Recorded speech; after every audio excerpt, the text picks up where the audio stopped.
Hello guys, welcome to Pakistani real reaction. तो कैसे हैं आप सब? उम्मीद है आप सब बढ़िया होंगे और मजे में होंगे। मेरा नाम मुमताज है। तो गाइस जितना पाकिस्तान का मैं कहता हूँ जीडीपी है, बजट है, उतनी तो भारत में एक साल में शादियां हो जाती हैं। मतलब उतने पैसों की खर्चा हो जाता है, खर्चा हो रहा है एक साल में। भाई किस लेवल की शादियां इंडियंस करते हो यार। मतलब 300-350 बिलियन डॉलर तो सिर्फ वैसे उड़ा देते हैं, मतलब शादियों में। आज इसके बारे में हम जानेंगे क्या इंडियंस कर रहे हैं, कैसे इंडिया की जीडीपी में शादियां च्यवनप्राश का काम कर रही हैं।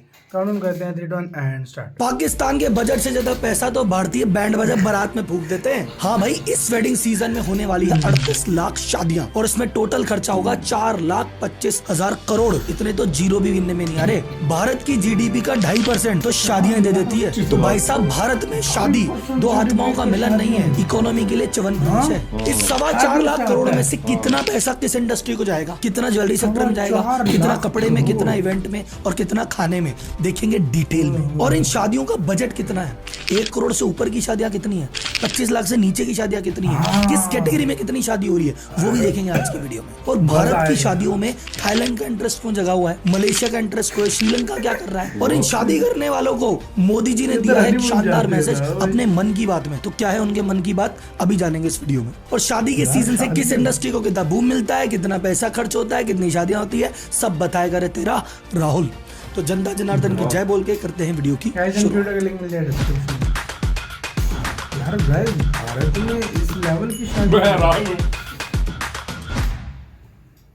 देखो भाई, बात ऐसी है कि इंडियन आदमी है ना, जिंदगी भर पैसा बचाएगा, घिसी हुई चप्पल पहन लेगा, छेद वाला बनियान पहन लेगा, पुराना स्कूटर घिस लेगा, लेकिन जब बात आएगी शादी की कोई कसर नहीं छोड़ेगा। 5 मिठाई से नीचे बात नहीं होगी, बारातियों का स्वागत पान पराग से होगा, चाहे उसके लिए लोन लेना पड़े। भारतीय आदमी बच्चों की पढ़ाई की बात आ जाए और घर में शादी की बात आ जाए, इन दोनों जगह पे बजट नहीं देता। 20 साल की कमाई एक दिन में फूंक देता है। और जब एक आदमी नहीं, लाखों आदमियों की ऐसी ही मेंटेलिटी हो और ये सब लोग एक छोटे समय में शादी करने पे उतर जाए, तो पूरी की पूरी इकोनॉमी झूम उठती है, चाहे वो खाने वाला हो, चाहे कपड़े वाला या ज्वेलरी वाला। अभी तो भाई साहब, कोरोना काल में जो कसर रह गई थी 2-3 साल की, वो और निकालनी है। सारे भारतीय बदला लेने के मूड में हैं और आपको 2-3 डाटा से बदला भी समझ में आ जाएगा। करवा चौथ के दिन 15,000 करोड़ का व्यापार हुआ था। दिवाली का जो एक हफ्ता गया था, जिसमें धनतेरस से लेके आपका भाई दूज वाला भी गया, उस दौरान भारतीयों ने खरीदारी की है 3,75,000 करोड़ की। और confederation of all India traders यानी कैट के अकॉर्डिंग पिछले साल 32 लाख शादियां हुई थी, जिसमें 3,75,000 करोड़ लगे थे। अब की बार शादी के नंबर और व्यापार दोनों का रिकॉर्ड टूट गया।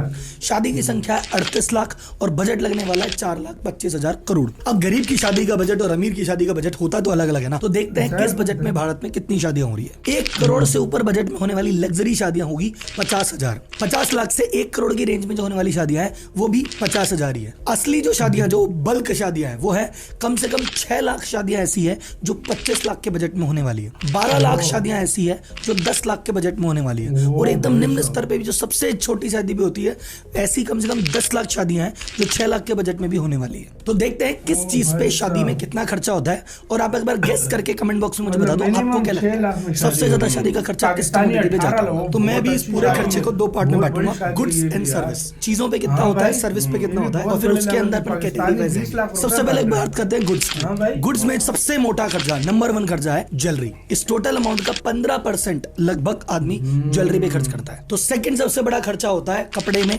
10%, जिसमें आपका टेक्सटाइल, साड़ी, लहंगा, दूल्हे के कपड़े, दुल्हन के कपड़े, दुल्हन की मम्मी के, पापा के, सबके कपड़े और बाकी जितनी भी चीज आप बोलोगे वो उसमें आ जाती है।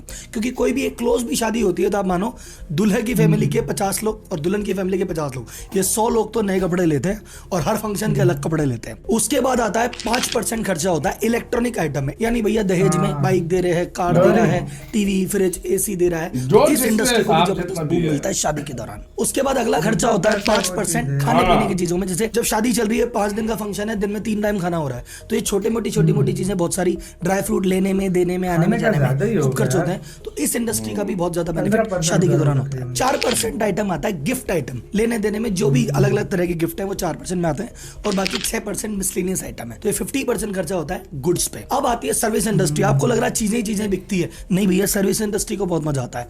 आप मुझे बताइए सर्विस इंडस्ट्री में पहला आपको क्या लगता है, सबसे ज्यादा खर्चा कहाँ होता होगा? सबसे बड़ा खर्चा 12% खर्चा लग जाता है लगभग टेंट डेकोरेशन में, क्योंकि भाई साहब चाहे सगाई का फंक्शन हो, शादी का फंक्शन हो, तीनों फंक्शन की अलग अलग डिजाइनिंग होती है, अलग अलग जगह होती है, रोशनी दिखना लगना, उस पर बहुत खर्चा होता है। इसके चक्कर में एम्प्लॉयमेंट बहुत ज्यादा जनरेट होता है। ऊपर मैंने जितने भी गुड्स बताए, वहां पे जितनी भी दुकानें बेचने वाले हैं वो तो व्यापारी, उनके वहां पे काम करने वाले, लोडिंग वाले, अनलोडिंग वाले, सेल्समैन, उस फैक्ट्री में उन चीजों को बनाने वाले, प्रोडक्शन में जो एडिशनल प्रेशर आता है, सब एडिशनल रूप में बहुत सारा रोजगार भी जनरेट होता है। उसके बाद सर्विस इंडस्ट्री में सेकंड सबसे बड़ा खर्चा होता है फूड का, कैटरिंग का। 70 तरह की मिठाई है, 25 स्टॉलें लगी हुई है, टैलेंट काउंटर अलग है, दाल बाटी का काउंटर अलग है, बंदा हाथ में लेके अलग से घूम रहा है, सूप भी पी रहे हो, दूध भी पी रहे हो, मतलब कुल मिला के 20-25 आइटम खा के एवरेज आदमी आता है। तो इसका खर्चा भाई साहब कहाँ जाता है? सर्विस इंडस्ट्री में जाता है। नेक्स्ट 5% जाता है वेन्यू पे, होटल, बैंक्वेट, फार्म हाउस, धर्मशाला, जो भी उस पे खर्चा होता है। नेक्स्ट 5% जाता है इन सभी तामझाम को मैनेज करने वाले इवेंट मैनेजमेंट में। यहाँ पे चाहे आपका महिला संगीत का फंक्शन कराना हो या whatever the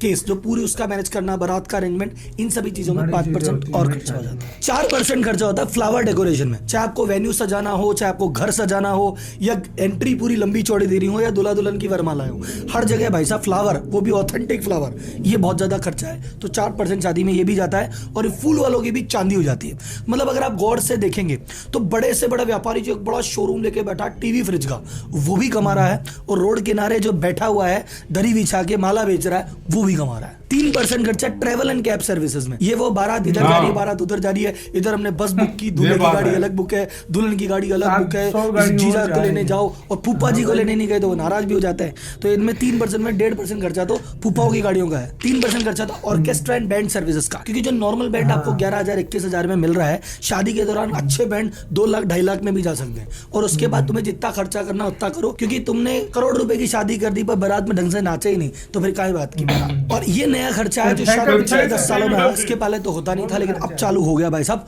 photo and video shoot, pre wedding shoot अलग होगा, कैंडिड शूट अलग होगा, दूल्हे का शूट अलग है, दुल्हन का शूट अलग है। लगभग 3% खर्चा इन शूटिंग में जा रहा है। अब इसके बाद होता है 2% मिसलेनियस सर्विस। मिसलेनियस सर्विस में सोशल मीडिया सर्विस भी आजकल लोग ले रहे हैं कि भैया अपनी शादी के वेडिंग कार्ड बना रहे हैं, वीडियो बना रहे हैं, उसको भेज रहे हैं। 2% में कई शादियों में बार के भी खर्चे। 2% तो किधर चला जाता है पता ही नहीं चलता। 2% का तो हिसाब ही नहीं मिलता। आप 50 लाख का अगर शादी करने गए हो तो आपको 1-2 लाख के तो हिसाब ही नहीं मिलेंगे। तो इसने 2% इसी में डाल दिया। ये सारी इंडस्ट्रियां तो थी जो डायरेक्टली इफेक्ट होती है। इसके अलावा इनडायरेक्टली क्या होता है, एक तो इन सभी चीजों की वजह से एम्प्लॉयमेंट जनरेट होता है, और जब एम्प्लॉयमेंट जनरेट होता है, इनके हाथ में पैसा आता है तो रिपल इफेक्ट काम करता है। रिपल इफेक्ट क्या हुआ? साहब एक फ्लावर वाला था जो खाली बैठा था, ले शादी के सीजन में अगर उसने 5 लाख रुपए कमा लिए तो क्या करेगा? वो जाके इकोनॉमी में खर्चा करेगा। तो ये जितने भी लोगों ने शादी के जरिए कमाया, अब ये लोग भी तो जाके कहीं आगे खर्चा करेंगे, तो इनका रिपल इफेक्ट इकोनॉमी में लंबे समय तक आता रहेगा।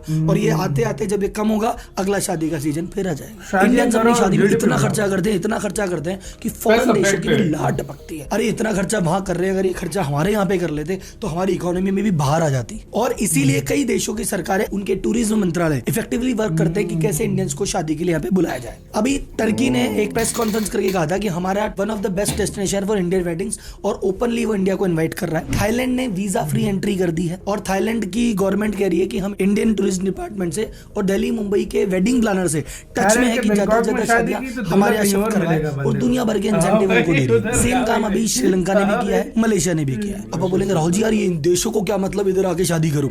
देखो सर, एक फैक्ट बताता हूं आपको। इंडिया की जो HNI पॉपुलेशन है, हाई नेटवर्थ इंडिविजुअल, जिनकी नेटवर्थ 8 करोड़ रुपए या उससे ज्यादा है, उनकी संख्या 2021 में भारत में 7,63,674 लोग थे, जो कि बढ़ के 7,97,000 यानी लगभग 8 लाख लोग। और 2027 तक की संख्या हो जाएगी 16,50,000। और ये जितने भी हाई नेटवर्थ इंडिविजुअल है, ये कहते हैं जितनी शोशेबाजी करनी है हमको इंडिया में होनी पड़ेगी, तो बाहर जाके जल्दी। तो इनमें से अगर 2-5% लोग भी बाहर जाके शादियां करते हैं, और एक एवरेज शादी का बजट 20 से 25 करोड़ रुपए होता है, तो आप देख सकते हैं कि उस इकोनॉमी में क्या इम्पैक्ट आता है। इसी के साथ यार वीडियो खत्म। भाई साहब ये शादियों में खाली 2.5%, मैं कहता हूँ पाकिस्तान के जितने फॉरेक्स रिजर्व है उसको 6-7 गुना कर दो, और पाकिस्तान की जीडीपी को 2 साल में पूरा कर दो। हमारे फॉरेक्स रिजर्व की औकात क्या है? मैं वही कह रहा हूँ, गुना कह रहा हूँ मैं, 6-7-8 गुना कह रहा हूँ भाई। $3 बिलियन के तो रिजर्व है। रिजर्व क्या उखाड़ रहे हैं भाई रिजर्व हमारे? ये इस बात से आइडिया लगा लो आप लोग। 4 लाख करोड़ रुपया, 4,25,000 करोड़ तक $60 बिलियन बन रहा है। हाँ, इससे भी ज्यादा, 60 बिलियन, इससे भी ज्यादा बन रहा है भाई। इतना पैसा भी होता है, खाली शादियों पे इतना पैसा इंडिया उड़ा रहा है। भाई कौन कौन सा हैरान पैसा होता है बंदा कहाँ के जा नहीं, रहा है यार। हैरान होता है बंदा के नहीं। मतलब आप 60 तुमने एक और बात नोट नहीं की, हाँ। कह रहे वो 5 दिन थे ना जो दिवाली और धनतेरस और ये वो सारा कुछ उसमें, 3,25,000 ये तो खाली करोड़ रुपए का सारे हुआ है। फेस्टिवल मिलाओ तो ये $1 ट्रिलियन के तो फेस्टिवल सारे फेस्टिवल आते हैं, खर्चा होता है यार सिर्फ फेस्टिवल में। हाँ। फेस्टिवल में 1 ट्रिलियन के करीब फेस्टिवल डॉलर और के शादी करीब, शादी शादी वगैरह और सब में मतलब ये सारे अगर कर दो तो 1 ट्रिलियन नहीं तो 700 800 बिलियन डॉलर, 600 800 बिलियन डॉलर तो ये त्योहारों में गुजर जाता है भाई। हाँ, मिनिमम शादी में $6 बिलियन लगता है, $6 बिलियन लगता है मिनिमम, जो छोटी शादी होती है। आप लोगों से हाँ। क्वेश्चन है, आपकी शादी में कितना खर्चा हुआ था? जिसकी शादी हुई है comment वो में छोड़ो, बताओ। जो अमीर बंदे होते हैं जो पैसे फिर फेंकते हैं वो छोड़ दो, Guys, गाड़ियां सारा कुछ guys, ये छोड़ लाजमी दो। बताना है आपकी शादी में कितना खर्चा हुआ था, कमेंट में बताओ अपना। बहुत ज्यादा ख्याल रखना तो यार।